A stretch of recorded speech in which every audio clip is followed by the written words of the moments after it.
Avant de commencer l'histoire, dites-nous d'où vous regardez en laissant un commentaire ci-dessous. Si vous appréciez cette vidéo, n'oubliez pas de liker et de vous abonner. Passez une merveilleuse journée. Profitez de l'histoire, tout le monde. Emma, il y a un monstre ici. Cria Mia, et dans un élan désespéré pour survivre, ou être par pure gêne. Elle sauta sur les genoux du premier client assis à proximité. Ce n'est pas un cafard normal. C'est un mutant. Tout le monde suivit son regard, et là, il était, un petit cafard inoffensif. Ses antennes audacieuses s'agitant, il traversait le sol avec l'assurance de quelqu'un qui payait le loyer de l'endroit. L'homme qui tenait une tasse de café tenait maintenant Mia, littéralement sur ses genoux. « Mon Dieu, je suis tellement désolé. » C'est juste, il avait des ailes. Je jure qu'il a déployé ses ailes, et il était énorme. L'homme, élégant, se contenta de hausser un sourcil. « Ce n'est pas grave, » dit-il avec un sourire calme. « Faites-vous cela habituellement avec tous les clients, ou suis-je l'heureux élu d'aujourd'hui? Seulement avec ceux qui semblent ne pas crier plus fort que moi, » répondit Mia, toujours accrochée à son cou comme si c'était sa bouée de sauvetage. « Et, désolé, est-ce moi qui tremble, ou est-ce vous? Je pense que c'est nous deux, mais je promets que ce n'est pas à cause du cafard. » Pendant une seconde, leurs regards se croisèrent. Un silence apparut au milieu du chaos. Puis quelqu'un cria. Il grimpe sur le sucre. Alaide. Il se dirige vers le beurre. Pourquoi ça arrive aujourd'hui, de tous les jours? Pleura la cuisinière, passant la tête par la fenêtre de la cuisine. Toujours sur les genoux de l'inconnu, Mia pointa du doigt. Il va vers le croissant. Quelqu'un doit le tuer. Je peux essayer, dit l'homme avec une pointe d'amusement, posant doucement Mia sur le sol. Il prit un journal sur la table, se leva avec un calme qui irrita tout le monde, et, smack, silence. Tout le monde le regarda comme s'il venait de sauver la ville d'une apocalypse. Voilà, la menace est neutralisée, dit-il, regardant Mia. Wow, cligna-t-elle des yeux. Vous venez de conquérir la moitié des clientes, et j'espère ne pas avoir perdu l'autre moitié pour avoir écrasé un insecte en public. Mia rit, encore rouge de gêne. Je suis vraiment désolé pour tout ça. D'habitude, je ne saute pas sur les genoux des inconnus. Dommage, sourit-il, parce que c'était le meilleur café que j'ai pris depuis des années. Elle rougit encore plus. Comment vous appelez-vous? Demanda-t-il avant de finir sa dernière gorgée de café. Mia. Mia Lopez. Enchanté de vous rencontrer, Mia. Il ne dit rien d'autre, pas même son nom. Il ne laissa pas de carte. Il se contenta de sourire, posa quelques billets sur la table et partit calmement, comme s'il n'avait pas été attaqué par une serveuse paniquée. Mia resta immobile, regardant la porte osciller après son départ. « C'était quoi, ça ?» s'exclama sa collègue au comptoir, Sophia, les yeux écarquillés. « Tu as sauté sur le mec le plus canon qui soit jamais entré ici. » J'ai sauté parce qu'il était sur le chemin du cafard, Sophia. Pas par stratégie, mais on dirait une scène de comédie romantique Netflix. Et j'ai l'air d'une folle complète, marmonna Mia, essayant encore de recoiffer ses cheveux avec ses doigts. Il doit penser que je suis un cas clinique. Tu plaisantes? Il est parti en souriant. Je parie qu'il reviendra demain. Mia laissa échapper un profond soupir et retourna au travail, essayant de prétendre que son cœur ne battait pas plus vite. Mais chaque fois qu'elle pensait à ses yeux, bruns, profonds, avec cette étincelle ironique, une petite vague d'anxiété remuait son estomac. Qui pouvait-il être? Murmura-t-elle en rangeant les verres. Dehors, la ville bourdonnait, et dans une voiture de luxe garée discrètement au coin, Ethan Parker, PDG de Parker Enterprise, glissa ses doigts sur l'écran de son téléphone, ouvrant Instagram. Il tapa, Mia Lopez, Sunnyside Café. Voyons qui tu es, la fille au cafard, sourit-il, comme s'il venait de découvrir son nouveau passe-temps favori. Le lendemain matin, Mia arriva au travail en fredonnant doucement, avec encore le sourire idiot de quelqu'un qui avait vécu quelque chose de spécial la veille. L'homme mystérieux avait occupé ses pensées toute la nuit, et elle se surprit à imaginer s'il reviendrait vraiment. « Bonjour tout le monde. » Salua-t-elle joyeusement, attachant son tablier autour de sa taille. Mais l'atmosphère dans le café semblait étrange. Sophia la regarda avec une expression inquiète, et le manager, M. Thompson, apparut presque immédiatement de son bureau à l'arrière, le visage sévère. « Mia, y a besoin de te parler maintenant. » Son ton dur fit tressaillir l'estomac de Mia. Elle le suivit dans le petit bureau, encombré de boîtes de fournitures et de papiers éparpillés. « Assieds-toi, » dit-il, désignant une vieille chaise en plastique. « Est-ce qu'il s'est passé quelque chose, M. Thompson? » « Oui, en effet, j'ai reçu 3 appels ce matin.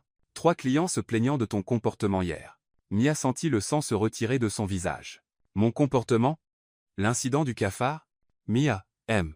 Thompson haussa la voix. « Tu as sauté sur les genoux d'un client. Imagine s'il décidait de poursuivre le café. Et s'il se sentait harcelé? » Il n'avait pas l'air dérangé. Peu importe comment il avait l'air. Ce qui compte, c'est que 3 de nos clients les plus fidèles sont offensés. Madame Carter vient ici depuis 15 ans. Mia sentit les larmes lui brûler les yeux, mais tenta de garder son calme. Thompson, je peux m'excuser auprès d'eux. Je peux expliquer que c'était un malentendu. Mia, tu es une bonne employée, mais je ne peux pas risquer de perdre plus de clients à cause de ça. Tu es licencié. Les mots la frappèrent comme un seau d'eau froide. Licencié à cause d'un cafard? À cause de ton comportement inapproprié dans une situation professionnelle? Je te paierai pour aujourd'hui, mais j'ai besoin que tu rassembles tes affaires. Mia resta silencieuse quelques secondes, essayant de comprendre ce qui se passait. Le travail au Sunnyside Caf n'était pas un emploi de rêve, mais il payait ses factures. Sans lui, elle ne pourrait pas couvrir le loyer du petit appartement qu'elle partageait avec Ava, sa colocataire de l'université. Thompson, j'ai besoin de ce travail. Je ferai n'importe quoi pour me rattraper. Je travaillerai gratuitement ce week-end, je nettoierai tout le café, n'importe quoi. La décision est prise, Mia. Je suis désolé. Elle se leva sur des jambes tremblantes, essayant de garder sa dignité. D'accord, je vais chercher mes affaires. De retour au comptoir, Sophia se précipita vers elle. Qu'est-ce qu'il a dit? À ton expression, ce n'était pas une bonne nouvelle. J'ai été licencié, chuchota Mia, prenant ses affaires dans le casier du personnel. À cause du cafard? C'est ridicule. À cause des clients qui se sont plaints de la scène embarrassante d'hier? Sophia secoua la tête, indignée. Madame Carter se plaint de tout, même de la couleur du ciel. Et Jenkins ne laisse jamais de pourboire. Bref, c'est injuste. Mia, la vie continue. Mia soupira, fourrant le dernier objet dans son sac. J'ai besoin de sortir d'ici avant de commencer à pleurer devant tout le monde. Elle serra rapidement son amie dans ses bras et quitta le café par la porte arrière, sentant les regards des autres employés sur elle. Le reste de la journée passa dans un brouillard. Mia passa des heures sur son ordinateur, envoyant des CV à tous les endroits qu'elle pouvait trouver, mais le sentiment de désespoir ne faisait que croître. Le peu d'argent qu'elle avait économisé pourrait couvrir encore un mois de loyer, peut-être. 2 heures après le départ de Mia, une silhouette familière entra dans le Sunnyside Caf. Ethan regarda autour de lui, cherchant la serveuse aux cheveux noirs qui avait rendu sa journée précédente bien plus intéressante. « Excusez-moi » appela-t-il le nouveau serveur, un jeune homme mince d'environ 20 ans. « Est-ce que Mia travaille aujourd'hui? Mia? Oh, vous n'êtes pas au courant? Elle a été licenciée ce matin. » Ethan fronça les sourcils. « Licenciée?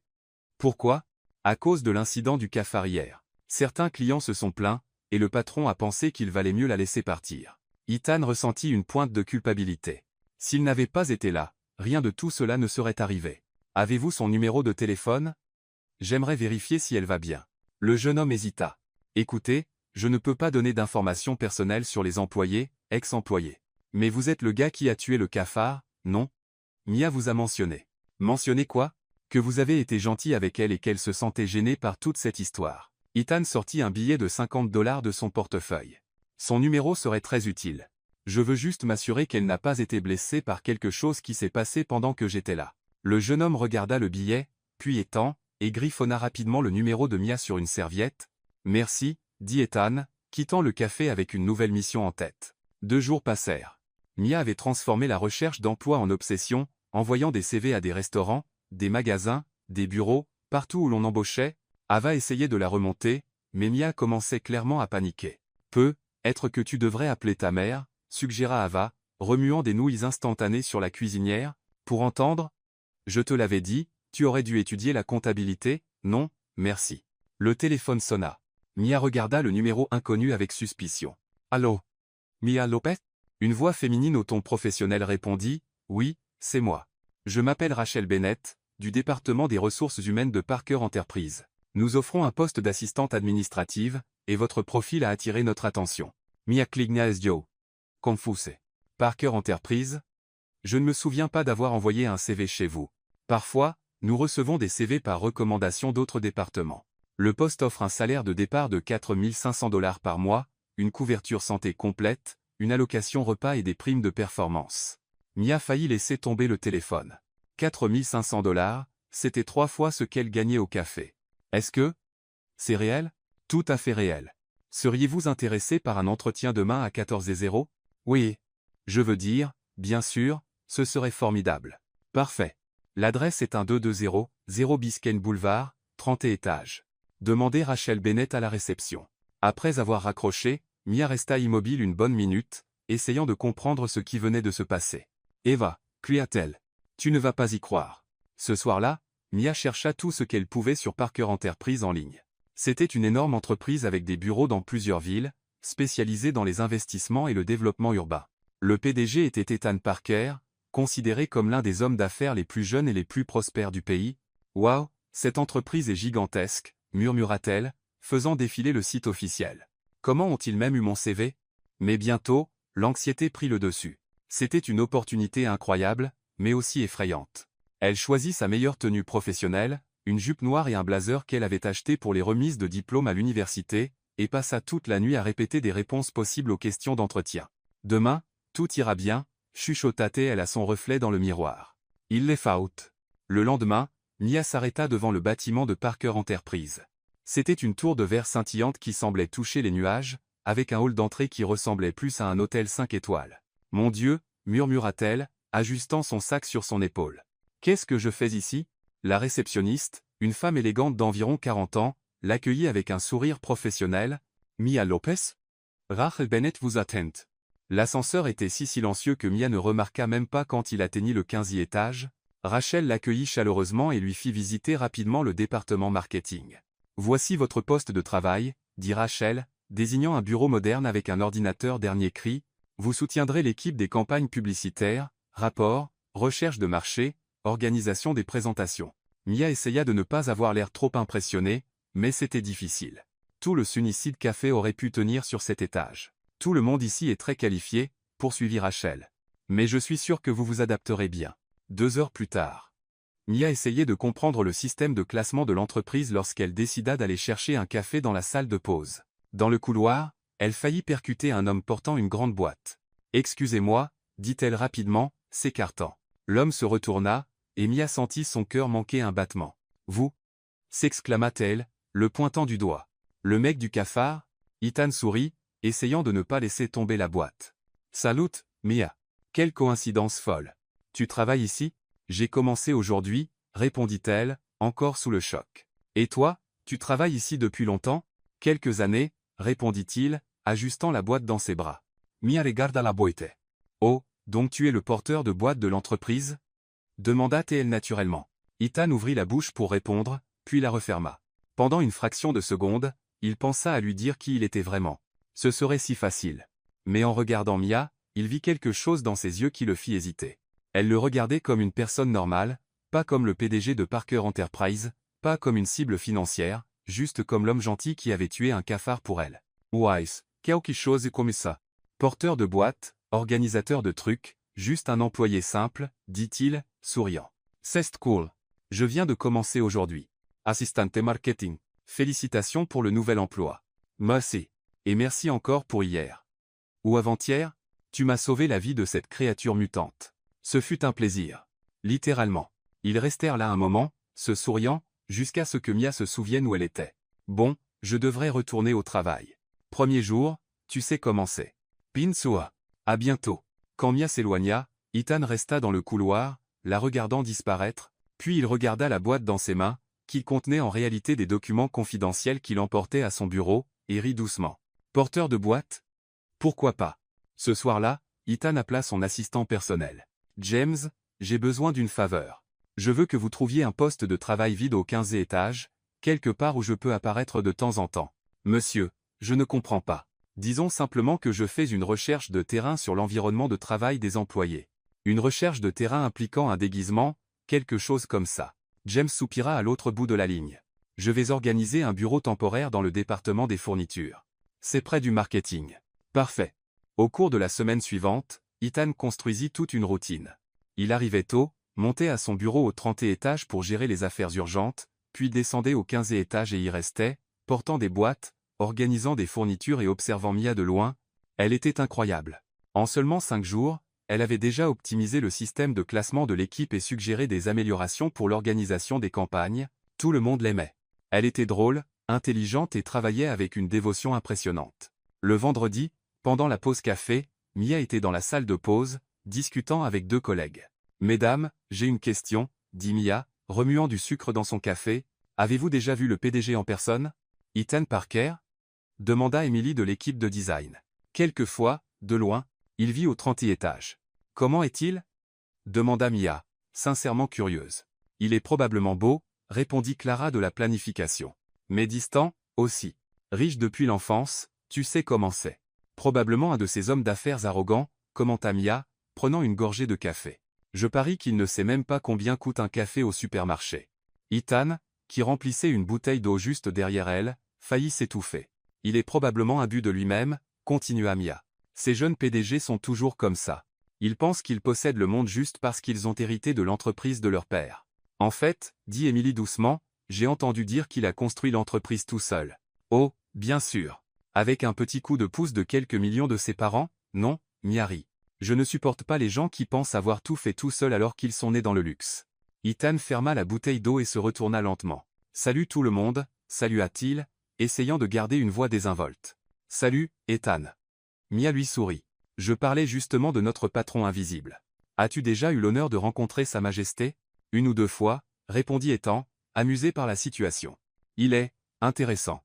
Traduction, ennuyeux à mourir, rit Mia. Je parie qu'il est du genre à programmer des réunions de 15 minutes juste pour montrer son pouvoir. Ethan dut se mordre la lèvre pour ne pas rire. Il avait effectivement une réunion de 15 minutes prévue cet après-midi-là.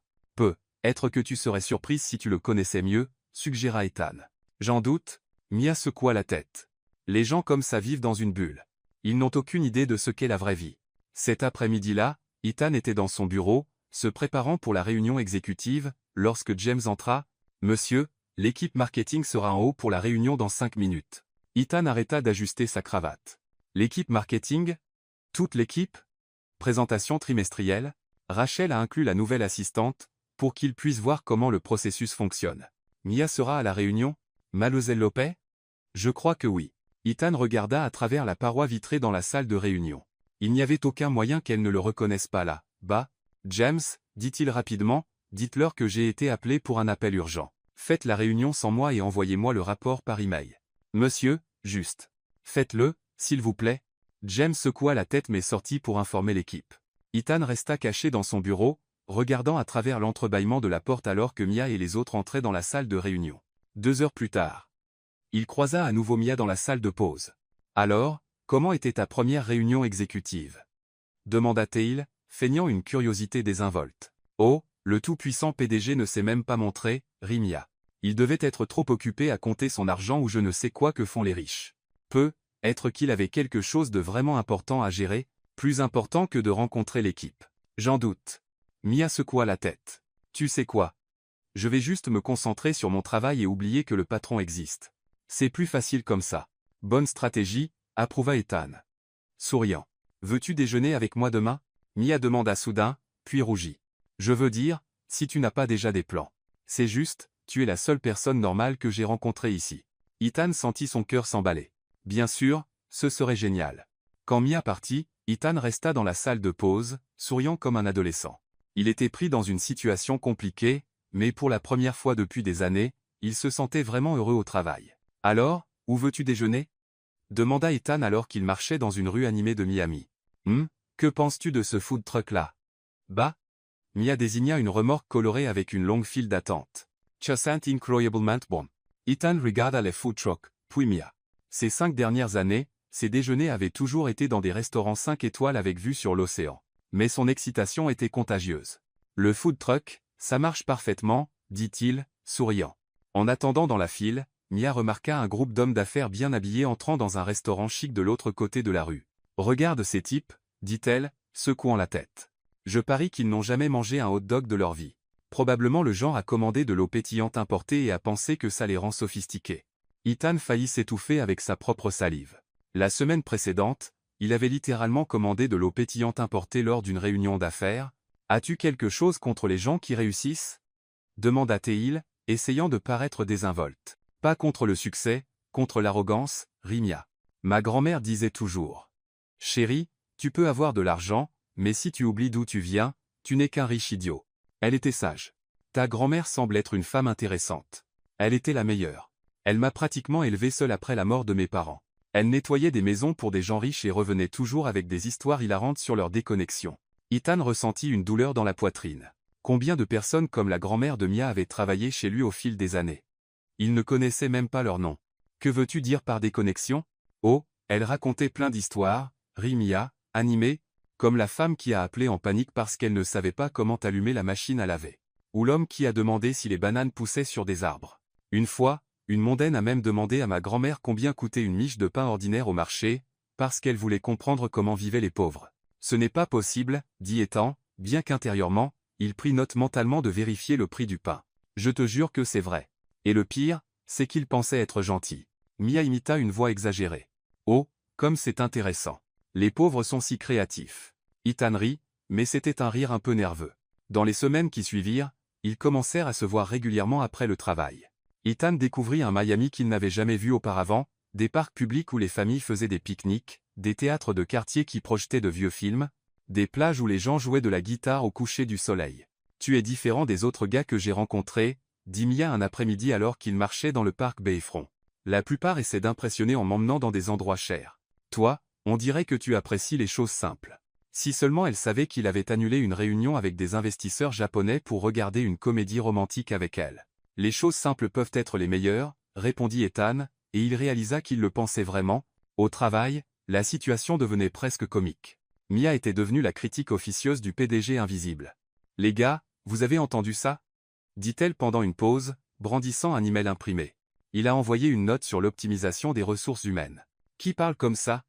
Pourquoi ne pas simplement dire « travaillons mieux » Ethan, qui organisait des fournitures à proximité, faillit laisser tomber une boîte d'agrafes. Il avait passé 20 minutes ce matin-là à rédiger cette note. Être qu'il veut juste avoir l'air professionnel, suggéra Emily. Professionnel? C'est prétentieux, rit Mia. Je parie qu'il a un assistant dont le seul boulot est de choisir des mots chics pour lui. Bonjour, M. Parker. Voulez-vous utiliser implémenter, optimiser ou restructurer dans les emails d'aujourd'hui? Ethan fit semblant d'être très concentré sur l'organisation des trombones. Et autre chose, poursuivit Mia, enthousiaste. Il a changé le café du bureau pour une marque bio premium. Qui se soucie du café bio? Le café, c'est du café. Mais bien sûr, Sa Majesté ne peut pas boire du café ordinaire comme nous, simples mortels.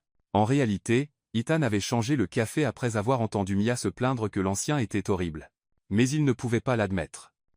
Être qu'il voulait juste que vous ayez tous un meilleur café, murmura Ethan. Oh, bien sûr, rit Mia bruyamment. La prochaine chose sera de l'eau importée de France. Ethan déglutit difficilement. Le jeudi, au coucher du soleil à South Beach, il marchait pieds nus sur le sable, Mia parlant de son rêve de lancer une petite entreprise de conseil. Sais-tu quelle est ma plus grande peur, dit-elle, s'arrêtant pour regarder l'horizon.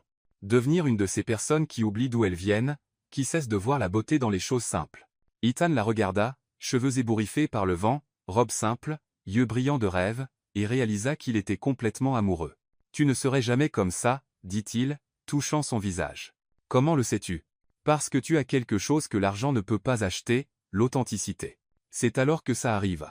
Un baiser doux, sucré, avec un goût de glace à la noix de coco qu'ils avaient partagé, et portant la saveur de possibilités infinies. Mia, dit Ethan, son front toujours contre le sien, veux-tu être ma petite amie, officiellement? Bien sûr, idiote. J'attendais que tu me le demandes depuis des semaines. Le lendemain, Ethan arriva au bureau en ayant l'impression de flotter. James le trouva en train de signer des documents avec un sourire idiot sur le visage. Monsieur, le rapport financier du 3e trimestre. James, sais-tu combien coûte une miche de pain ordinaire au supermarché? Monsieur? Et sais-tu combien gagne vraiment quelqu'un qui travaille dans un café?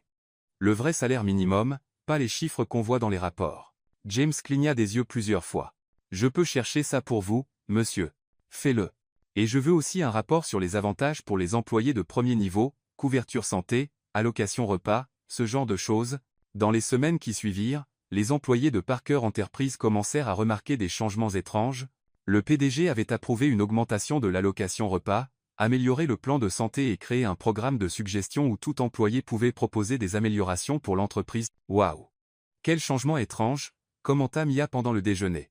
Est-ce que notre PDG fantôme s'est cogné la tête et est devenu gentil? Être qu'il évolue, suggéra Ethan. Ou être qu'il a engagé un consultant en relations humaines parce que quelqu'un lui a dit qu'il était un patron horrible. Ironiquement, Mia se démarquait de plus en plus au travail. Ses idées pour les campagnes étaient créatives et efficaces, et elle avait proposé une restructuration du système de service client qui pourrait faire économiser des milliers de dollars à l'entreprise. Rachel aborda Ethan, qui était en mode porteur de boîte dans le couloir. Ethan, tu connais bien Mia, non? Un peu. Pourquoi? Elle est incroyable, efficace, créative, dévouée. Je pense à la recommander pour une promotion. Ethan ressentit un mélange de fierté et de panique. Quel genre de promotion? Coordinatrice de projets spéciaux. Bien meilleur salaire. Et elle le mérite. C'est génial, dit Ethan. Mais intérieurement, il calculait comment justifier une telle promotion rapide sans éveiller les soupçons. Ce soir-là, au dîner dans un petit restaurant mexicain que Mia adorait, elle lui parlait avec excitation de sa journée. « Ethan, je pense que je pourrais obtenir une promotion. Rachel a dit que mon projet a attiré l'attention des directeurs. C'est merveilleux. Tu le mérites. Ça semble un peu irréel, tu sais. Il y a un mois, je servais du café, et maintenant je crée des campagnes qui pourraient passer à la télévision. » Ethan sourit, mais une partie de lui paniquait. Combien de temps pourrait-il maintenir cette comédie? Et quand il lui dirait la vérité, Mia lui pardonnerait-elle? Mia, dit-il hésitant, et si tu découvrais que quelqu'un de proche de toi n'a pas été complètement honnête à propos de certaines choses? Quel genre de choses? Hypothétiquement, disons à propos du travail ou de la situation financière. Mia arrêta de manger. Est-ce que tu me caches quelque chose, Ethan? Ethan la regarda dans les yeux et faillit tout lui dire. Presque. Non, mentit-il. Juste une curiosité philosophique. Eh bien, dit Mia, reprenant son repas, l'honnêteté est la base de toute relation. Si quelqu'un mentait sur quelque chose d'important, je serais blessé. Mais selon la raison, peut être que je pourrais pardonner. Et si c'était un gros mensonge, jusqu'à quel point?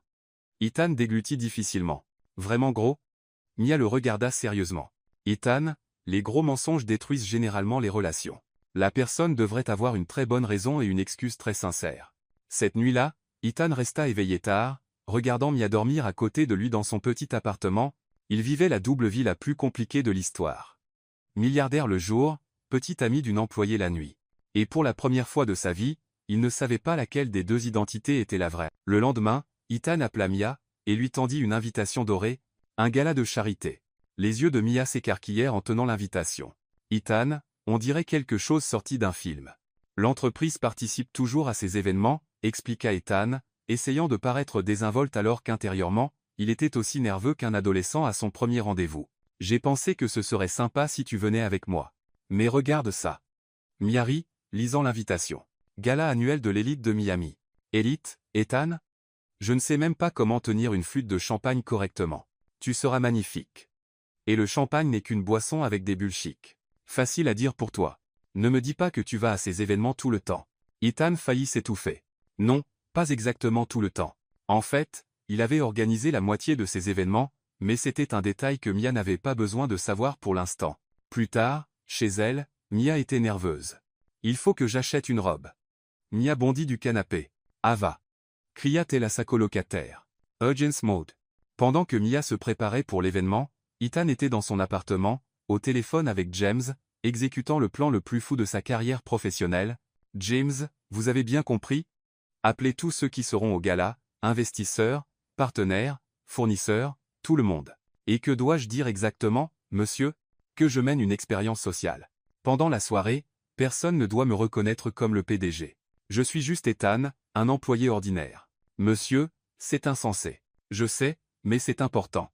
Et si quelqu'un refuse de jouer le jeu, dites-lui que c'est une question d'importance personnelle extrême pour moi. James? Oui, monsieur. Si quelqu'un gâche ça, je déplacerai toutes leurs réunions au lundi à 6h du matin pendant les 6 prochains mois. Le samedi soir, Mia était radieuse dans une robe bleu marine qu'elle avait trouvée en solde, qui par hasard la rendait absolument magnifique. Ethan, habitué à voir des femmes couvertes de bijoux coûteux à ce genre d'événement, pensa qu'il n'avait jamais vu quelqu'un d'aussi beau. « Tu es sûr que je ne vais pas t'embarrasser ?» demanda Mia, ajustant nerveusement ses cheveux, alors qu'ils entraient dans la salle de bal de l'hôtel. « Impossible, répondit Ethan, lui offrant son bras.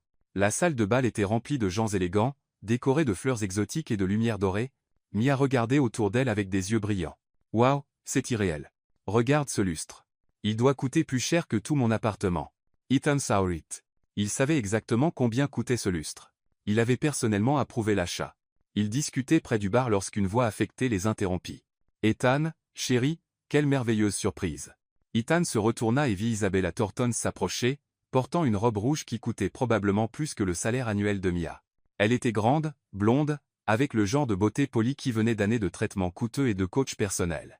Isabella salua Ethan, essayant de rester posée. « Je viens de rentrer des Hamptons.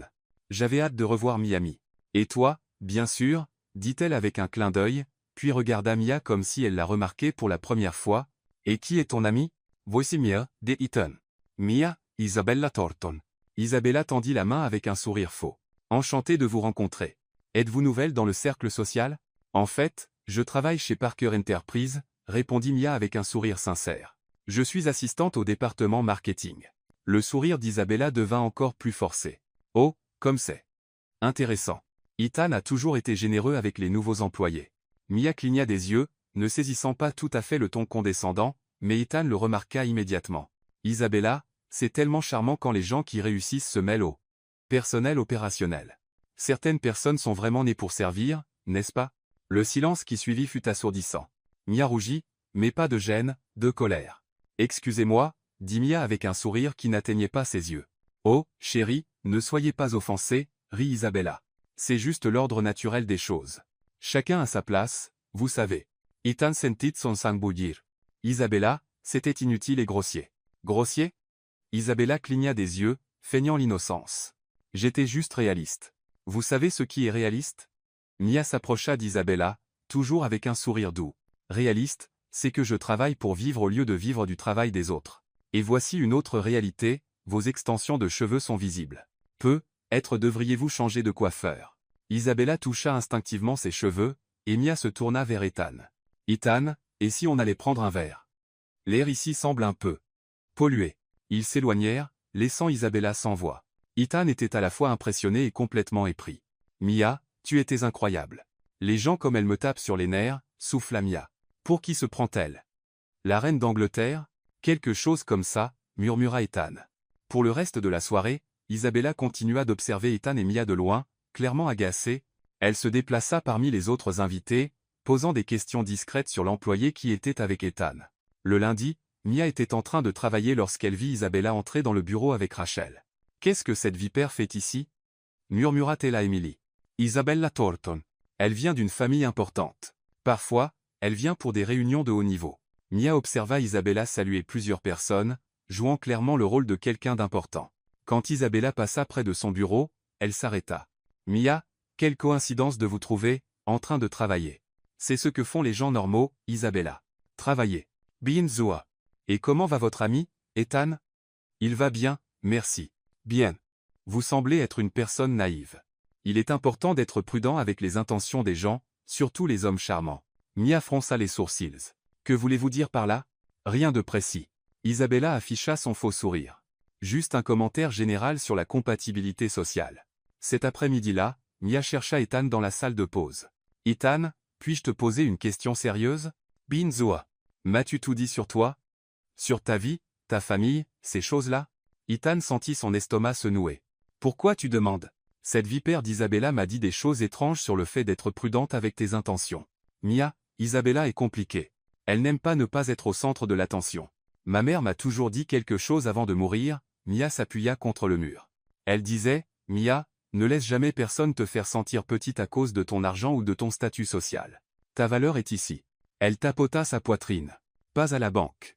Ethan ressentit une douleur au cœur. Ta mère avait raison. Alors réponds-moi honnêtement. Es-tu avec moi pour les bonnes raisons? Ethan la regarda dans les yeux évitant de confiance, tant d'amour sincère, qu'il faillit tout confesser à ce moment-là. Mia, Il s'arrêta, perdant son courage. Je suis avec toi parce que tu es la personne la plus authentique et incroyable que j'ai jamais rencontrée. Techniquement, ce n'était pas un mensonge, mais ce n'était pas toute la vérité non plus. Pendant ce temps, Isabella était dans le bureau d'un détective privé, glissant une photo d'Ethan et Mia sur le bureau. Je veux tout savoir sur ces deux-là, surtout la nature de leur relation. Une suspicion particulière? Disons simplement que j'ai le sentiment que tout n'est pas ce qu'il semble, sourit Isabella malicieusement. Et quand je découvrirai ce que c'est, il sera intéressant de voir comment la petite Mia réagira à la vérité. Le détective prit la photo. Dans combien de temps en avez-vous besoin? Dès que possible. J'ai le sentiment que je suis sur le point de découvrir quelque chose de très divertissant. Isabella quitta le bureau infredonnant. Mia était en train d'organiser des rapports à son bureau lorsque Rachel entra précipitamment, son expression urgente faisant tressaillir l'estomac de Mia. Mia, j'ai besoin que tu apportes ces documents au PDG immédiatement. C'est extrêmement urgent. Au PDG? Les yeux de Mia s'écarquillèrent. Mais je ne sais même pas où est son bureau. 30 étages, dernière porte dans le couloir. Frappe et entre. Pas de temps pour les formalités. La réunion avec les investisseurs japonais ne peut pas être retardée. Mia attrapa le dossier avec des mains tremblantes. Elle allait enfin rencontrer le célèbre Ethan Parker, l'homme invisible qu'elle avait si souvent critiqué. « Qu'est-ce que je porte ?» murmura-t-elle, regardant ses vêtements. « Mon Dieu, cette blouse a une tache de café. Il va penser que je suis négligée. » Dans l'ascenseur, Mia essaya de recoiffer ses cheveux en utilisant le reflet des portes métalliques. « D'accord, Mia. Remets juste les documents, dis bonjour poliment, et sors. Pas de critiques sur l'eau importée ou les grands mots dans les emails. Sois professionnel. » Le 30e étage était impressionnant, tout en verre, marbre, et meubles qui semblaient plus chers qu'une voiture. Mia marcha dans le couloir. Essayant de ne pas faire de bruit avec ses chaussures, « Dernière porte », chuchota-t-elle, s'arrêtant devant une grande porte en bois sombre. Elle frappa légèrement, mais n'entendit aucune réponse. Rachel lui avait dit d'entrer directement, alors Mia tourna la poignée et poussa la porte. « Excusez-moi. Parker, j'ai apporté les documents. » Les mots moururent dans sa gorge. Là, assis à la tête d'une immense table de conférence, entouré d'exécutifs en costume coûteux, se trouvait Ethan, son Ethan, le porteur de boîte, l'employé simple qui mangeait des hot-dogs et regardait des films, dans un théâtre de quartier. Sauf qu'il ne portait pas de boîte. Il dirigeait clairement la réunion avec une posture confiante et autoritaire que Mia n'avait jamais vue auparavant. « Mia », Ethan se leva immédiatement, le visage pâle de panique. « Je. » Mia regarda autour de la pièce, remarquant tous les exécutifs qui la fixaient. Sur le mur derrière Ethan, une plaque dorée indiquait « Ethan Parker, PDG ». Le dossier glissa de ses mains, les papiers s'éparpillant sur le sol comme des confettis à une fête. « Ce n'est pas possible », murmura Mia, secouant la tête. « Mia, attends, je peux expliquer. » Mais elle reculait déjà, trébuchant sur ses propres pieds. « Tu es ?» Elle pointa la plaque sur le mur, puis lui, puis encore la plaque, comme si son esprit refusait de l'accepter. « Messieurs, » dit Ethan aux exécutifs sans quitter Mia des yeux, « reportons cette réunion. » « Mais, monsieur, les investisseurs japonais. » « Reportez la réunion. » cria Ethan. Et Mia n'avait jamais entendu ce ton de voix de sa part auparavant. Elle la courut. Mia courut à travers les couloirs. Comme si elle fuyait un incendie, sans se soucier des regards curieux des employés, elle continua à courir, escalier, ascenseur, hall, n'importe quoi pour sortir. Mia. Elle entendit Ethan l'appeler, mais elle ne s'arrêta pas. Elle atteignit le parking, essoufflée, son maquillage barbouillé de larmes, cherchant désespérément les clés de sa voiture dans son sac. « Où sont ces foutues clés ?» marmonna-t-elle, fouillant dans son sac. « Mia, s'il te plaît », elle se retourna. Ethan se tenait à quelques mètres, toujours en costume, cravate défaite, cheveux en désordre à force de courir. « Ne t'approche pas de moi, » dit-elle, la voix tremblante. « Laisse-moi expliquer. »« Expliquer » cria Mia, sa voix résonnant dans le parking. « Expliquer quoi ? Que tu as menti sur tout ? Que tu m'as trompé tout ce temps ? Je n'ai jamais voulu te faire de mal. Jamais voulu me faire de mal. » Mia rit, mais c'était un rire amer sans joie. « Tu m'as ridiculisé, Ethan. Ou devrais-je t'appeler M. Parker Maintenant ? Je suis toujours Ethan pour toi. Je suis toujours le même homme. » Le même homme ? Mia était hystérique maintenant. Le même homme qui faisait semblant de porter des boîtes, qui m'écoutait critiquer son propre patron et faisait semblant d'être d'accord, qui m'emmenait manger des hot dogs alors que tu dînes probablement dans des restaurants qui coûtent plus que mon salaire. Ethan tenta de s'approcher, mais Mia recule. « Tu m'as utilisé, dit-elle, la voix brisée. Qu'étais-je ? Un passe-temps ? Une expérience sociale ? La pauvre serveuse que tu pensais amusante à fréquenter un moment ? Ce n'était jamais ça, cria Ethan. Je suis tombé amoureux de toi. Amoureux de moi ou de l'idée de moi ? Mia essuya ses larmes. Parce que tu ne m'as jamais donné la chance de connaître le vrai toi, Ethan. Si cette personne existe même. Il existait. Je suis le même homme qui devient nerveux quand tu souris, qui reste éveillé toute la nuit à penser à toi, qui ment sur qui il est. Mia le coupa. Sais-tu combien de fois je t'ai critiqué en face ? Combien de fois j'ai dit que le PDG de Parker Enterprise devait être un gosse gâté ? Et tu restais là, à te moquer de moi. Je ne me moquais pas de toi. Si, tu le faisais. Ça devait être hilarant, l'employé stupide critiquant le patron sans savoir qu'elle lui parlait. Ethan fit un pas de plus. Mia, quand je t'ai rencontré au café, j'étais fatigué des gens qui ne voulaient de moi que pour mon argent. Tu me regardais comme un être humain normal. C'était libérateur. Alors tu as décidé de continuer à mentir. J'ai décidé que je voulais que tu me connaisses pour de vrai. Sans les milliards, sans le pouvoir, juste moi. Mais tu n'es pas juste toi, Mia gesticula désespérément. Tu es les milliards. Tu es le pouvoir. C'est ta vie. Et tu me l'as caché parce que tu savais que je détesterais ça. Tu ne détesterais pas. Si, je détesterais. cria Mia. Et tu le savais. C'est pourquoi tu as menti. Un silence tendu s'installa entre eux. Mia tremblait, en partie de colère, en partie de douleur. Est-ce que quelque chose de ce qu'on avait été réel? Demanda-t-elle d'une petite voix. Ou était-ce tout un jeu? Ethan la regarda avec une telle intensité qu'elle faillit le croire. Tout était réel. Chaque moment. Chaque mot. Chaque. Sauf la partie où tu m'as dit qui tu étais vraiment. Mia secoua la tête. Je ne peux plus te faire confiance, Ethan. Je ne sais plus ce qui est vrai. Elle trouva enfin les clés dans son sac. Mia, ne pars pas comme ça. Il n'y a plus rien à dire. Si, il y a. Nous avons une relation. Mia s'arrêta, la main sur la portière de la voiture. Non, tu as une relation avec une version de moi qui croyait à tes mensonges. Cette Mia n'existe plus. Elle monta dans la voiture et quitta le parking, laissant Ethan seul parmi les voitures de luxe, regardant la seule chose qui comptait vraiment pour lui disparaître au coin de la rue. Le lendemain, Mia entra chez Parker Enterprise pour la dernière fois. Elle avait passé toute la nuit à pleurer, et ses yeux étaient rouges et gonflés. Rachel la trouva à son bureau, rangeant ses affaires. « Mia, ça va? J'ai entendu dire qu'il y avait un problème hier. Je rends ma démission, dit Mia, tendant une enveloppe. Mais pourquoi? Tu es notre meilleure assistante. Mia regarda autour du bureau, ses collègues qu'elle avait appris à aimer, le bureau où elle avait été heureuse. Je ne peux plus. Je suis désolée. Elle prit la boîte avec ses affaires et partit sans se retourner.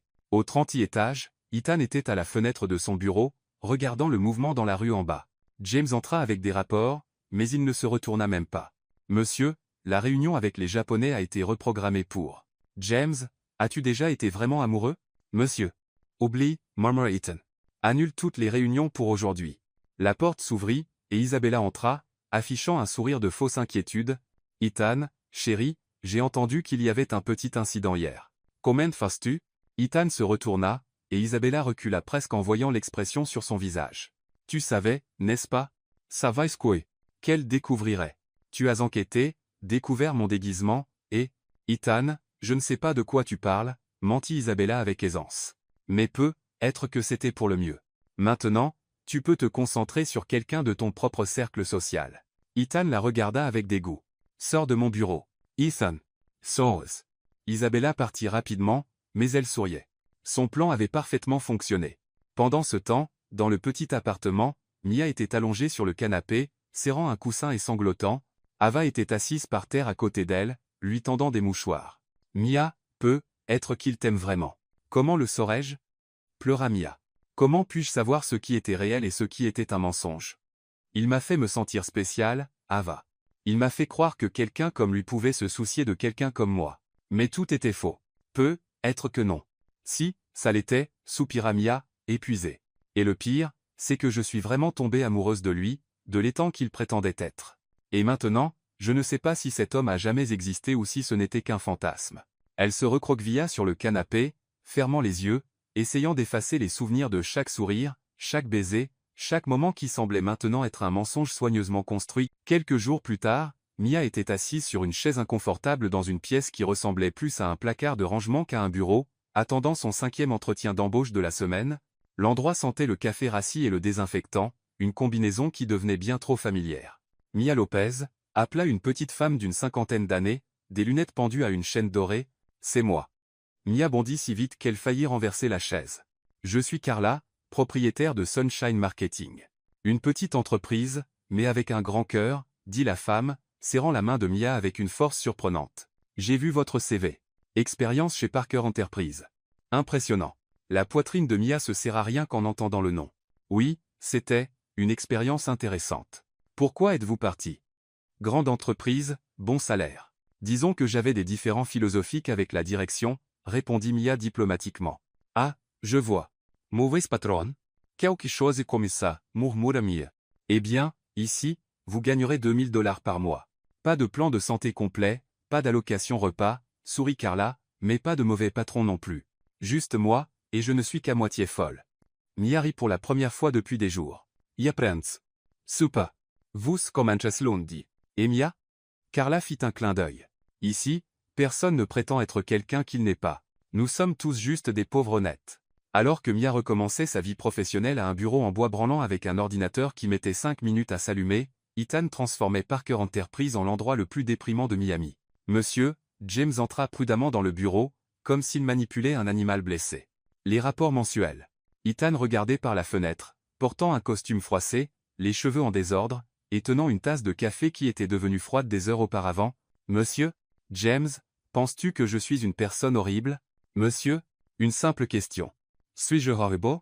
James Heshita. Ces derniers jours, Ethan avait annulé 3 réunions importantes, rejeté des contrats de 2 millions de dollars et passé des heures à regarder son téléphone comme s'il attendait qu'il sonne tout seul. Vous traversez une période difficile. Ça ne répond pas à ma question. Monsieur, vous êtes mon patron. Je ne peux pas dire que vous êtes horrible. Et si je n'étais pas ton patron? James regarda Ethan, mal rasé, les yeux rouges, irradiant une tristesse qui faisait murmurer les employés dans les couloirs. Si vous n'étiez pas mon patron, je dirais que vous ressemblez à quelqu'un qui a perdu quelque chose de très important et qui ne sait pas comment le récupérer. Ethan se retourna, en fin. Perspicace, James. Très perspicace. Cet après-midi-là, Isabella se présenta au bureau d'Ethan, portant une robe qui coûtait probablement plus que le salaire annuel de Mia chez Sunshine Marketing. Ethan, chéri, tu as l'air terrible. Merci, Isabella. Très réconfortant. C'est pourquoi je suis ici. Elle s'assit dans le fauteuil en face de son bureau. J'ai organisé un dîner au club samedi. Des gens intéressants, une nourriture merveilleuse. Je ne suis pas d'humeur à socialiser. C'est exactement pourquoi tu en as besoin. Tu ne peux pas te cacher ici pour toujours à cause d'une secrétaire. Ethan lui lança un regard qui fit légèrement reculer Isabella. Elle s'appelle Mia. Bien sûr, chérie. Mia. Mais soyons pratiques, Isabella se pencha en avant. Tu es Ethan Parker. Tu peux avoir n'importe quelle femme à Miami. Pourquoi te torturer pour quelqu'un qui ne comprend clairement pas ton monde? Peut-être que c'est exactement pourquoi elle était spéciale. Était. Au passé. Maintenant, tu dois passer à autre chose. Ethan. D'accord, un dîner. Mais seulement parce que tu ne me laisseras pas tranquille tant que je n'aurai pas accepté. Parfait, sourit Isabella triomphalement. Pendant ce temps, Mia était à son nouveau bureau chez Sunshine Marketing, créant une campagne pour une boutique de cupcakes, quand Ava appela. Mia, il faut que tu sortes de cet appartement le week-end. Je vais bien ici, merci. Tu deviens ermite. Hier, tu as parlé à la télévision. Je n'étais pas d'accord avec les nouvelles. C'est différent. Mia, peut-être que tu devrais donner une seconde chance à Ethan. Mia arrêta de taper. Ava, écoute. Je sais qu'il a menti, mais peut-être qu'il t'aimait vraiment et qu'il ne savait pas comment dire la vérité. Il a eu plein d'occasions de me le dire. Et s'il avait peur? Et s'il avait été utilisé pour son argent tellement de fois qu'il est devenu paranoïaque? Mia regarda son écran d'ordinateur, où il y avait une photo d'un cupcake souriant. Ça n'a plus d'importance. Si, ça en a. Tu es misérable. Il l'est probablement aussi. Comment le sais-tu? Parce que quand 2 personnes s'aiment vraiment et se séparent, elles sont toutes les 2 misérables. Le lundi, Mia arriva au travail et trouva un énorme bouquet de marguerites sur son bureau. Les marguerites étaient ses fleurs préférées, quelque chose qu'elle avait mentionné en passant à Ethan lors d'une de leurs sorties. On dirait que quelqu'un a un admirateur secret, chantonna Carla, apparaissant avec un café. Mia chercha une carte, mais il n'y en avait pas. Probablement une erreur de livraison, murmura-t-elle, mais garda les fleurs quand même. Le mardi, des tournesols arrivèrent. Le mercredi, des tulipes jaunes. Toujours sans carte. Toujours des fleurs qu'elle aimait. Mia, dit Carla le jeudi, jetant un coup d'œil au bureau qui commençait à ressembler à une boutique de fleurs, soit tu as l'admirateur le plus persistant du monde, soit quelqu'un essaie de transformer notre entreprise en serre. Mia, je pense que je sais qui c'est. Et tu vas faire quelque chose à ce sujet?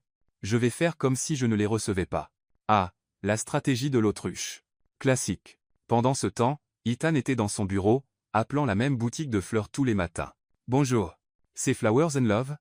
Je voudrais envoyer un autre bouquet à M. Parker, dit l'employé, vous avez déjà envoyé des fleurs tous les jours cette semaine. La destinataire n'a pas appelé pour vous remercier une seule fois. Je sais. Peut-être que je devrais essayer une autre approche.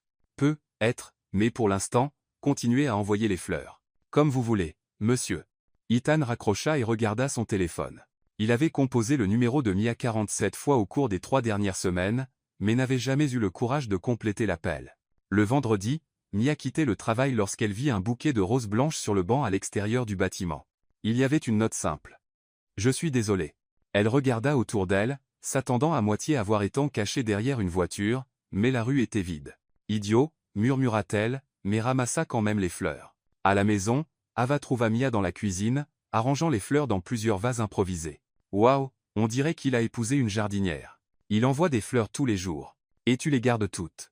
Elles sont jolies. Ce serait du gâchis de les jeter. Mia, il essaie de s'excuser avec des fleurs. Quelle solution? typiquement masculine. C'est un début. Mia regarda les fleurs éparpillées dans la cuisine. Pendant un instant, elle faillit sourire, se souvenant à quel point Ethan était fier lorsqu'il avait découvert qu'elle aimait les marguerites. 3 semaines. Ava. 3 semaines de fleurs et pas un seul mot. S'il veut vraiment s'excuser, il devrait venir me parler comme un adulte. Et s'il le fait? Mia s'arrêta, tenant une rose blanche. Je ne sais pas. Vraiment pas. Cette nuit-là, tous deux étaient éveillés. Ethan dans son appartement luxueux, regardant son téléphone et se demandant s'il devait appeler. Mia dans son modeste appartement, regardant les fleurs et se demandant si elle devait pardonner. Aucun des deux n'avait le courage, et une autre nuit sans sommeil passa avec 2 cœurs têtus battant seuls dans des coins opposés de la même ville. Isabella était assise dans le café le plus cher de Miami, remuant délicatement son thé au jasmin importé, lorsque son amie Nathalie entra précipitamment, l'air d'avoir des commérages frais. « Isabella, tu ne vas pas croire où je travaille maintenant. »« Où, chérie ?» Isabella feignit l'intérêt, bien qu'elle soit plus préoccupée par ne pas tacher son rouge à lèvres. Sunshine Marketing, cette ridicule petite entreprise en centre-ville. Et devine qui y travaille? Isabella faillit laisser tomber sa tasse. Ne me dis pas que c'est cette petite employée qui s'accrochait à Ethan au gala. Mais à quelque chose. Un sourire malicieux se répandit sur le visage d'Isabella. Parfois, l'univers conspirait en sa faveur. Comme c'est intéressant, Nathalie. Quel genre de personne est-elle au travail? Oh, tout le monde l'aime. Efficace, amicale, drôle, un peu agaçante, en fait. Isabella tapota ses doigts sur la table. Tu sais, Nathalie, j'ai entendu des rumeurs sur cette Mia. Des choses très troublantes. Quel genre de rumeurs? Isabella se pencha en avant comme si elle allait partager un secret d'État. Eh bien, disons simplement qu'elle a l'habitude de se rapprocher des hommes riches avec des intentions cachées, une vraie chasseuse de fortune. Vraiment, ma chère? J'ai des sources très fiables. Elle a même essayé de faire chanter ce pauvre Ethan après qu'il a rompu avec elle. Les yeux de Nathalie s'écarquillèrent. Quel scandale! Et moi qui pensais qu'elle était une fille si gentille. Les gens comme ça sont experts pour tromper les autres, soupira Isabella dramatiquement. Je plains tellement Ethan. Il est si généreux, si confiant. Cela le rend vulnérable aux intrigantes comme cette Mia. Le lundi, Mia arriva au travail en fredonnant doucement, portant un café et un muffin aux myrtilles qu'elle avait acheté à la boulangerie du coin. Le week-end avait été calme, et elle commençait à sentir qu'elle pourrait être avancée. Bonjour tout le monde. Salua-t-elle joyeusement, mais quelque chose n'allait pas. La conversation s'arrêta quand elle entra, et ses collègues évitèrent le contact visuel. Bonjour, Mia, répondit Diego du design, mais sans son sourire habituel. Tout va bien? Demanda Mia. Vous semblez tous un peu bizarres. On va bien, dit Elena de la comptabilité, mais elle était clairement mal à l'aise. Mia haussa les épaules et alla à son bureau. Être que c'était juste trop de lundi pour tout le monde. Mais au fil de la journée, les choses devinrent plus étranges. Nathalie, qui était généralement amicale, passa devant Mia comme si elle était invisible. D'autres collègues chuchotaient lorsqu'elle passait. C'est quoi cette paranoïa? Murmura Mia, essayant de se concentrer sur son travail. Le mercredi, Carla appela Mia dans son bureau pour discuter. Mia. Assieds-toi. J'ai besoin de te dire quelque chose de sérieux. Le ton grave fit sombrer l'estomac de Mia. Est-ce qu'il s'est passé quelque chose, Carla? Malheureusement, oui. 3 de nos plus gros clients ont annulé leur contrat cette semaine. Quoi? Pourquoi? Carla semblait mal à l'aise. Ils ont mentionné des rumeurs concernant l'un de nos employés ayant un passé douteux dans ses relations personnelles. La mâchoire de Mia se décrocha. Un passé douteux? Quelle histoire est-ce? Mia, je n'y crois pas, mais ils sont inquiets pour la réputation de l'entreprise. Ils ont mentionné du chantage, un comportement inapproprié. Du chantage? Mia bondit de sa chaise si vite qu'elle faillit la renverser. Carla, je n'ai jamais fait chanter personne de ma vie. Je sais à peine comment fonctionne le chantage. Je sais, chérie, mais les clients sont inquiets, et sans eux. Vous me licenciez, dit Mia, sa voix sonnant plus comme une affirmation qu'une question. Je n'ai pas le choix. L'entreprise ne peut pas survivre sans ses contrats. Mia sentes jambes faibles. Carla, je jure sur la mémoire de ma grand-mère, je n'ai jamais fait ça. Quelqu'un ment à mon sujet. Je te crois, Mia. Mais ça ne change pas la situation. 2 heures plus tard, Mia portait à nouveau une boîte avec ses affaires, marchant dans les rues de Miami, complètement sous le choc. Chantage, dit-elle à elle-même.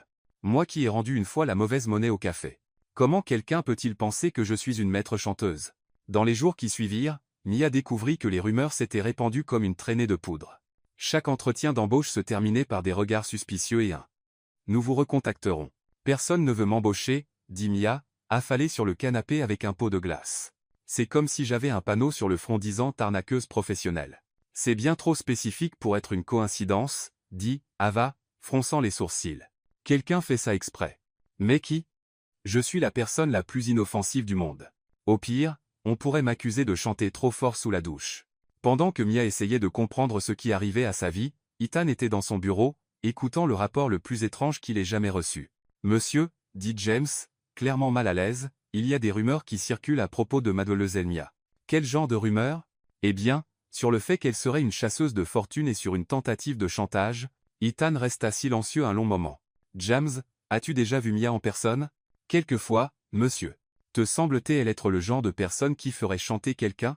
James pensa à la jeune femme amicale qui saluait tout le monde dans les couloirs et le remerciait toujours lorsqu'il tenait l'ascenseur. Honnêtement, non, monsieur. Elle arrive à peine à demander une réduction à la cafétéria. Exactement. Quelque chose ne va pas ici. Ethan décrocha le téléphone et appela le meilleur détective privé de Miami. Michael, j'ai besoin que vous enquêtiez sur l'origine de certaines rumeurs, et je veux des résultats rapides. 3 jours plus tard, Michael était de retour dans le bureau d'Ethan avec un rapport qui fit voir rouge au PDG. Parker, toutes les rumeurs remontent à une seule source. Isabella Thornton a orchestré une campagne de diffamation systématique contre Mia Lopez. Prouvez-le. J'ai des enregistrements de conversations, des relevés téléphoniques et 3 témoins prêts à confirmer qu'Isabella a offert de l'argent pour propager les mensonges. Ethan frappa la table. Monsieur, que voulez-vous que je fasse de ces informations? Rien pour l'instant. Je m'en occupe moi-même. La nuit suivante, Ethan organisa une rencontre avec Isabella dans le restaurant le plus exclusif de la ville. Elle arriva radieuse, portant une robe qui coûtait probablement plus que ce que la plupart des gens gagnaient en 6 mois. Ethan, quelle délicieuse surprise. Tu as enfin décidé d'oublier cette. Isabella, la coupa Ethan, sa voix dangereusement calme, je dois te féliciter. Me féliciter? Pour ta créativité. Chantage, chasseuse de fortune, tu t'es vraiment surpassé. Les sourires d'Isabella vacilla. Je ne sais pas de quoi tu parles. Ethan posa le rapport du détective sur la table. J'ai des enregistrements, Isabella. Tes propres mots. Isabella ouvrit le dossier et pâlit en voyant les virements bancaires à son nom. Ethan, je peux expliquer. Pas besoin. Tout est là. Et maintenant, je vais te donner un choix. Tu arrêtes cette obsession malsaine pour Mia immédiatement, ou je remets tout à la police et à la presse. Tu n'oserais pas. Veux-tu me tester? Ethan se leva. Isabella, j'ai toujours pensé que tu étais juste gâtée et égocentrique. Je ne savais pas que tu étais aussi une criminelle. Elle ne te mérite pas. Et toi, tu me mérites encore moins. Sors de mon bureau. Et, Isabella, si je découvre que tu as fait quoi que ce soit d'autre à Mia, il n'y aura pas un seul endroit à Miami où tu pourras te cacher des conséquences. Isabella claqua la porte en sortant, mais Ethan savait qu'elle n'oserait plus rien tenter. 2 jours plus tard, Mia reçut une lettre livrée par un coursier. Elle reconnut l'écriture immédiatement. Mia, je sais que je n'ai aucun droit de t'écrire, mais j'ai besoin que tu connaisses la vérité sur les attaques contre ton entreprise. Isabella a tout planifié, les rumeurs, ton licenciement, l'attaque informatique. J'ai des preuves de tout. Je ne te dis pas ça pour avoir l'air d'un héros. Je te le dis parce que tu mérites de savoir que quelqu'un essayait de détruire ta vie, et que cette personne a été arrêtée. Je t'ai toujours aimé. Mia. Depuis le premier jour au café, j'ai menti sur qui j'étais parce que j'avais peur que tu ne vois en moi qu'un PDG riche et distant. Je voulais que tu me connaisses en tant que personne avant de connaître mon compte en banque. Était-ce égoïste? Oui. Était-ce mal? Complètement. Mais ce n'était jamais parce que je ne te respectais pas. C'était parce que je te respectais trop pour risquer que tu me veuilles pour les mauvaises raisons. Je ne demande pas de pardon, mais j'espère que tu sais que tu es la seule personne qui m'a jamais fait me sentir comme un être humain normal, et pas seulement Ethan Parker. Avec amour et regret, Ethan. Mia lut la lettre 3 fois, assise sur le sol du bureau après que tout le monde fut parti. Ava, appela-t-elle son amie, j'ai besoin de parler à quelqu'un. Qu'est-ce qui s'est passé? J'ai découvert qui sabotait ma vie. Et j'ai découvert qu'Ethan m'a aidé. Et maintenant? Mia regarda par la fenêtre du bureau, observant les lumières de Miami s'allumer. Maintenant, je pense que je dois arrêter d'être si fier et admettre que j'ai encore des sentiments pour lui. Mia, il a fait des erreurs, mais moi aussi. Peut-être qu'il est temps qu'on parle comme des adultes. Pour la première fois depuis des mois, Mia sourit en pensant à Ethan. Peut-être que certaines personnes méritaient vraiment une seconde chance. Mia se tenait devant le miroir de la salle de bain de l'hôtel Fontainebleau, essayant pour la 5e fois de coiffer ses cheveux pour qu'il n'ait pas l'air d'avoir été attaqué par un ventilateur. Ava, je n'aurais pas dû venir, dit-elle au téléphone en haut-parleur, luttant avec son mascara. Quelle idée folle d'accepter cette nomination. Mia, tu as été nominée comme jeune femme d'affaires de l'année à Miami. C'est incroyable. Et si je trébuche sur scène? Et si j'oublie quoi dire? Et si, Mia s'arrêta, se regardant dans le miroir. Et si Ethan est là? Je sais. Mais et s'il y est? Je ne sais pas si je suis prête à le voir en personne. Tu es magnifique. Tu as du succès, et tu mérites d'être à cet événement. Maintenant, arrête de trop réfléchir et va briller. Mia prit une profonde inspiration, ajusta la robe bleu marine qu'elle avait achetée spécialement pour l'occasion, et sortit de la salle de bain avec détermination. La salle de l'événement était remplie de l'élite économique de Miami. Mia reconnut quelques visages vus à la télévision et dans des magazines d'affaires, ce qui la fit se sentir comme une impostrice bien habillée. Mia Lopez, une femme élégante, s'approcha d'elle. « Je suis Linda Williams, de l'organisation de l'événement. Félicitations pour votre nomination. » « Merci. Je n'arrive toujours pas à croire que je suis ici. Votre histoire est inspirante. De serveuse à entrepreneuse à succès en moins d'1 an. Impressionnant. » Mia sourit, essayant d'avoir l'air confiante, mais à l'intérieur, elle calculait toutes les issues de secours possibles pour partir discrètement. De l'autre côté de la salle, Ethan était arrivé discrètement et s'était positionné derrière une colonne d'où il pouvait voir la scène sans être facilement repéré. Il portait un simple costume sombre, très différent des costumes de créateurs qu'il mettait habituellement pour ce genre d'événement. « Monsieur Parker », James apparut à ses côtés. « Je ne savais pas que vous veniez à l'événement. » « Décision de dernière minute », murmura Ethan sans quitter Mia des yeux, qui discutait joyeusement avec d'autres invités. « Comment va-t-elle ? » Radieuse, monsieur, et clairement nerveuse. « Je la connais encore bien », sourit Ethan tristement. La cérémonie commença avec les animateurs faisant des blagues que seulement la moitié du public comprenait. Mia était assise au 3e rang, jouant nerveusement avec son bracelet et murmurant ce qui semblait être des mantras apaisants. « Et maintenant », annonça l'animateur, la catégorie que tout le monde attendait. La jeune femme d'affaires de l'année. Mia sentit son estomac faire un triple saut. Les nominés sont Sarah Chen de la start-up technologique Foodie App, Maria Santos de la chaîne de salles de sport pour femmes Power Woman, et Mia Lopez de Mia Marketing Solutions. Des applaudissements polis remplirent la salle. Mia fit un petit signe timide, essayant de ne pas vomir de nervosité. Et la gagnante est. L'animateur ouvrit l'enveloppe avec une lenteur théâtrale qui mit à l'épreuve la patience de tous, Mia Lopez. Pendant une seconde, Mia ne put pas assimiler l'information. Puis elle entendit son nom résonner dans la salle et sentit Linda lui donner un coup de coude. « Vas-y, ma chère. Tu as gagné. » Mia se leva en titubant, encore sous le choc, et marcha vers la scène comme si elle rêvait.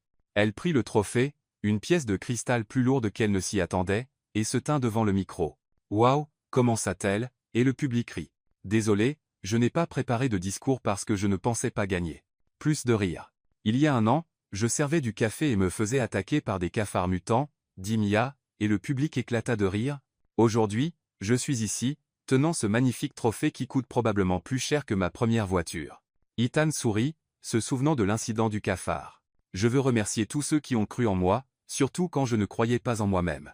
À mon équipe, qui travaille avec moi comme si nous étions une famille de fous, à mes clients, qui font confiance à une fille qui, jusqu'au mois dernier, ne savait même pas comment émettre une facture correctement. » Le public fut charmé par son honnêteté. Mais surtout, Mia fit une pause, regardant la foule. « Je veux parler de quelque chose que j'ai appris cette dernière année sur la trahison, le pardon et les secondes chances. » Ethan se rapprocha la colonne, totalement attentif. « J'ai découvert que parfois, les gens nous font du mal non pas parce qu'ils sont mauvais, mais parce qu'ils ont peur. Peur d'être rejetés, peur de ne pas être aimés pour ce qu'ils sont vraiment. Et j'ai appris que pardonner, ce n'est pas oublier ce qui s'est passé. Pardonner, c'est choisir d'aimer malgré ce qui s'est passé. » Un silence respectueux emplit la salle. Donc, si quelqu'un ici a déjà fait des erreurs, Mia regarda directement là où se trouvait Ethan, comme si elle pouvait le sentir. Sachez qu'il n'est jamais trop tard pour s'excuser sincèrement, et pour ceux qui ont été blessés, sachez que s'accrocher à la rancune ne fait de mal qu'à celui qui la porte. Ethan sentit ses yeux se remplir de larmes. « Merci, Miami. Vous êtes incroyable. » Mia leva le trophée et quitta la scène sous des applaudissements enthousiastes. En coulisses, Mia s'appuya contre le mur, essayant de comprendre ce qui venait de se passer, lorsqu'elle entendit une voix familière. « Magnifique discours. » Elle se retourna, et là était Ethan, les mains dans les poches, un sourire nerveux sur le visage. « Ethan. Tu chota-t-il. Salut, Mia. » Ils se regardèrent pendant ce qui sembla des heures. « As-tu entendu le discours » demanda Mia. « Chaque mot. Et j'ai compris le message. » « Quel message ? Que peut être tu es prête à me donner une seconde chance ?» Mia soupira. « Ethan, nous devons parler. Vraiment parler. Sans mensonge, sans déguisement. »« Tu as raison, Mia. » Il s'arrêta, choisissant soigneusement ses mots. « J'ai tout gâché. J'ai menti parce que j'avais peur que tu ne veuilles de moi que pour mon argent. Mais en faisant cela, je ne t'ai pas donné la chance de vraiment me connaître. Et j'étais trop fier pour essayer de comprendre tes raisons, admit Mia. J'aurais dû te parler au lieu de m'enfuir. Tu avais tous les droits d'être blessé, et tu avais tous les droits d'avoir peur. J'ai vu le genre de personne qui t'approche par intérêt. Ethan s'approcha. Mia, tu me manques tous les jours. Nos conversations me manquent, tes remarques amusantes sur mes emails prétentieux, la façon dont tu me faisais me sentir comme une personne normale. Tu me manques aussi, confessa Mia. Les temps qui portaient des boîtes et mangeaient des hot dogs avec moi. Il existe toujours. En fait, il n'existe que quand je suis avec toi. Mia baissa les yeux sur le trophée dans ses mains. Si nous devons réessayer, ça doit être différent. Une honnêteté totale. Je promesse. Et doucement. Plus de surprise comme découvrir que mon petit ami possède l'entreprise pour laquelle je travaille. Ethan Ritt. C'est juste. Puis-je commencer par t'emmener dîner? Quelque part de simple, où je peux juste être Ethan. Tu peux, sourit Mia. Mais seulement si tu me promets une chose, n'importe quoi. Si tu mens sur quoi que ce soit, même minime, je te jette ce trophée à la tête. J'accepte les termes. À ce moment-là, un photographe surgit de nulle part. Mia, pouvez-vous poser avec le prix pour? Il s'arrêta en voyant Ethan. Parker, quelle surprise. Le flash se déclencha avant que l'un d'eux ne puisse réagir. Guignol, murmura Mia. Demain, nous serons dans tous les journaux. Avec le titre, PDG milliardaire et jeune entrepreneuse, le nouveau couple de Miami, suggéra Ethan. Ça te dérange? Après des mois à cacher mes sentiments, Ethan prit sa main, je suis prêt à admettre publiquement que je suis amoureux de la femme la plus incroyable de Miami. Mia rougit. Dans ce cas, Parker, j'accepte l'invitation à dîner. Et pour la première fois depuis des mois, ils sourirent tous les deux pour de vrai. 6 mois après l'événement des entrepreneurs, Mia était assise dans leur restaurant italien préféré, le même petit endroit où ils avaient eu leur premier rendez-vous. Ethan était étrangement nerveux, jouant avec la serviette et laissant tomber une fourchette par terre. Ethan, ça va? Demanda Mia, riant-tu. On dirait que tu as avalé un oiseau vivant. Je vais bien, répondit-il bien trop fort, faisant se tourner les autres clients. Parfaitement normal. Pourquoi ne le serais-je pas? Mia plissa les yeux.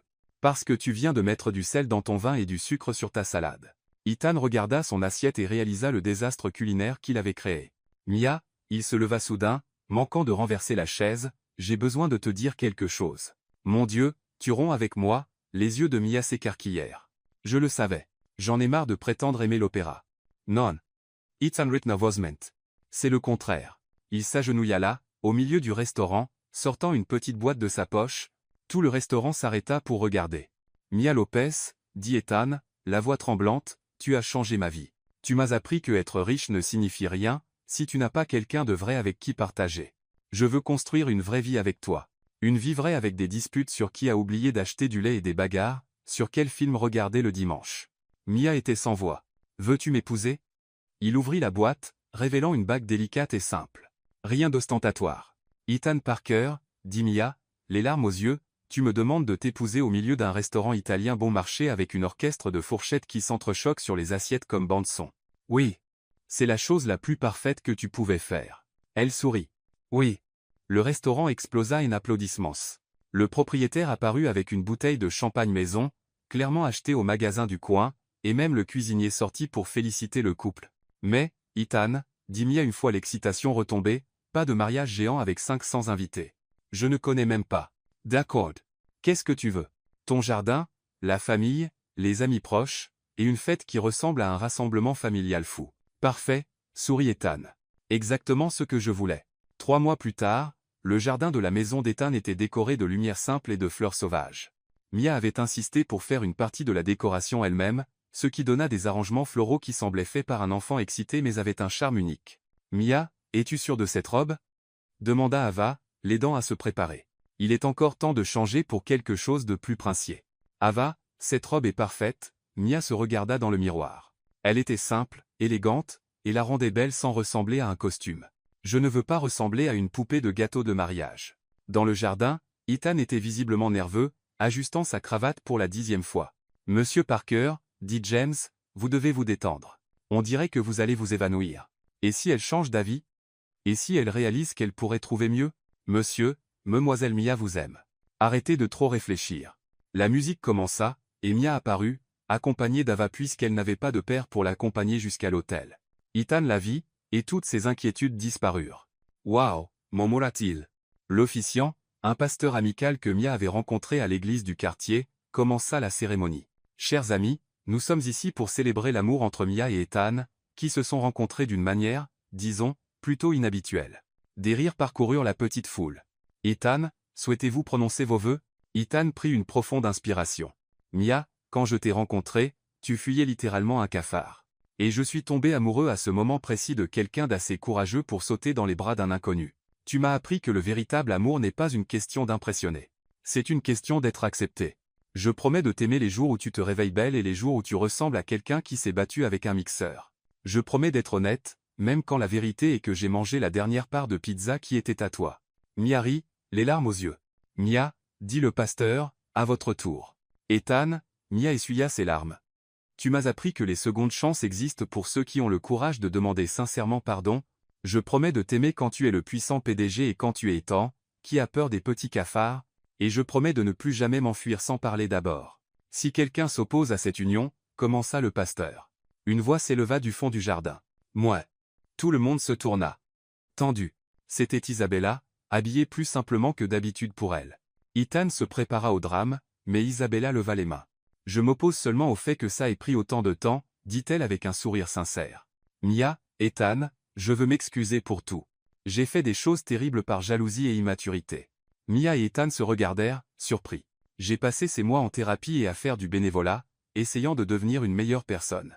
Vous méritez tous les deux tout le bonheur du monde. Isabella s'approcha et leur tendit un petit cadeau. Un grille-pain, dit-elle, souriant. Pour la vraie vie que vous êtes sur le point de construire ensemble. Mia rit et serra Isabella dans ses bras. Merci, vraiment. Le reste de la cérémonie fut parfait. Le personnel de Parker Enterprise se présenta en force, célébrant comme s'il s'agissait d'un mariage familial. Un an plus tard, Mia était au bureau de Mia Marketing Solutions, maintenant officiellement partenaire de Parker Enterprise, créant un incubateur pour petites entreprises, lorsqu'elle ressentit une douleur familière. Ethan. Cria-t-il. Il accourut de la pièce voisine. Qu'est-ce que c'est? Une attaque acide? Un tremblement de terre? Une invasion extraterrestre? Contraction, dit Mia calmement.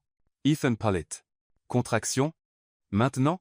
Mais le bébé n'est prévu que la semaine prochaine. Apparemment, le bébé n'a pas reçu le mémo, rit Mia, attrapant son sac pour l'hôpital. En route vers l'hôpital, Ethan conduisait comme s'il fuyait la police, appelant tous ceux qu'il connaissait. James, annulez tout. Le bébé arrive. Non, je ne sais pas encore si c'est un garçon ou une fille. Appelez le médecin. Non, appelez tous les médecins. Ethan, respire, dit Mia, plus calme que son mari. Les femmes ont des bébés, depuis des milliers d'années. Mais aucune d'entre elles n'était ma femme. 12 heures plus tard, Mia tenait une parfaite petite fille dans ses bras pendant qu'Ethan pleurait plus que l'enfant. Elle est parfaite, murmura Mia. Tout comme sa mère, dit Ethan, embrassant le front de sa femme. 2 ans plus tard, la petite Lily jouait dans le jardin lorsqu'elle se mit à crier. Maman, il y a un insecte. Mia courut dehors. Et vit un petit cafard marcher dans l'herbe. Lily le pointait du doigt, mais sans peur. Ce n'est pas dangereux, ma chérie, dit Mia, riant. En fait, c'est un cafard comme celui-là qui a réuni maman et papa. Ethan sortit, prit Lily dans ses bras et regarda le cafard. Tu sais quoi, dit-il, serrant Mia de son bras libre. C'était la meilleure frayeur de ma vie. Pourquoi? Parce que ça m'a conduit à toi. Et à ceci, il désigna la maison, Lily, la vie qu'ils avaient construite ensemble. Le meilleur amour que j'ai jamais connu. Mia l'embrassa pendant que Lily riait, et le cafard continua tranquillement son chemin. Parfois, les meilleures fins heureuses commencent aux endroits les plus inattendus, même dans les bras d'un inconnu, en fuyant un cafard,